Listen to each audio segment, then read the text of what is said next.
Naam, natumai buheri wa afya kabisa. Na kama ndio mara yako ya kwanza unatembelea channel hii pendwa kabisa michezo, usisahau kusubscribe na pia kucomment ili kuwa kwanza kupata taarifa mpya zinapotoka hizo za hapa Tanzania na vile vile hata nje ya mipaka ya Tanzania pia. Bwana, ligi kuu Tanzania bara NBC Premier League imeendelea hii leo. Katika ligi hiyo imeshuhudia klabu ya Simba ikiibuka na ushindi wa goli moja kwa bila dhidi ya klabu ya Kagera Sugar. Katika mchezo huo wa vuta ni kuvute, klabu ya Simba ilipata goli kupitia mshambuliaji wake Steven Dese Mkwala raia wa Uganda.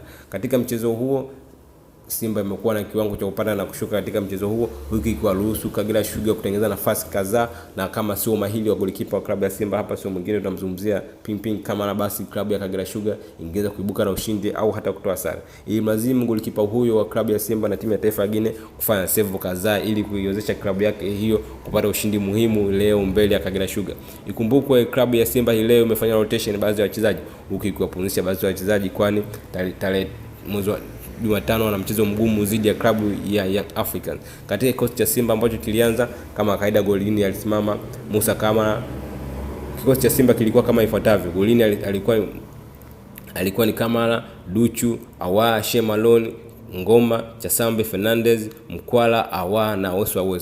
Ukiangalia kikosi hicho cha Simba ni kikosi ambacho kimekuwa kipata nafasi ya mara kwa mara, kwani kuna baadhi ya wachezaji nyota kabisa wa kikosi cha kwanza wamepumzishwa kwa ajili ya kujiandaa na mchezo wa klabu ya Africans ambao umepangwa kuchezeka mnamo Jumatano ya wiki hii.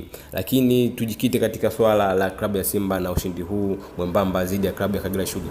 Ushindi huu ni kama umekuwa ushindi ambao unatoa alama nzuri kwa mabingwa hao wa zamani wa ligi kuu Tanzania bara, kwani italazimika kwenda kupata ushindi dhidi ya klabu ya Young Africans ili kuweza kuibuka na ili kuwa bingwa wa ligi kuu Tanzania bara. Na kama matokeo yatakuwa tofauti na hapo tunamaanisha aidha Simba atapata sare au klabu ya Yanga ikaibuka na ushindi dhidi ya klabu ya Simba, basi klabu ya Simba itakuwa imepoteza ubingwa mbele ya klabu ya Africans mara 4 mfululizo. Na sidhani kama itakuwa ni jambo rahisi kwa wachezaji na hata pia kwa viongozi wa klabu ya Simba kuruhusu klabu hiyo kupoteza kirahisi mbele ya mabingwa hao watetezi klabu ya Young Africans. Lakini klabu ya Simba imekuwa ni klabu ya matumaini, imekuwa ni klabu tishio kwa hivi sasa, kwani na baadhi ya wachezaji ambao wamekuwa wakiwika kwa siku za hivi karibuni, ikiwemo winga wake mshambuliaji wa raia wa DRC Congo.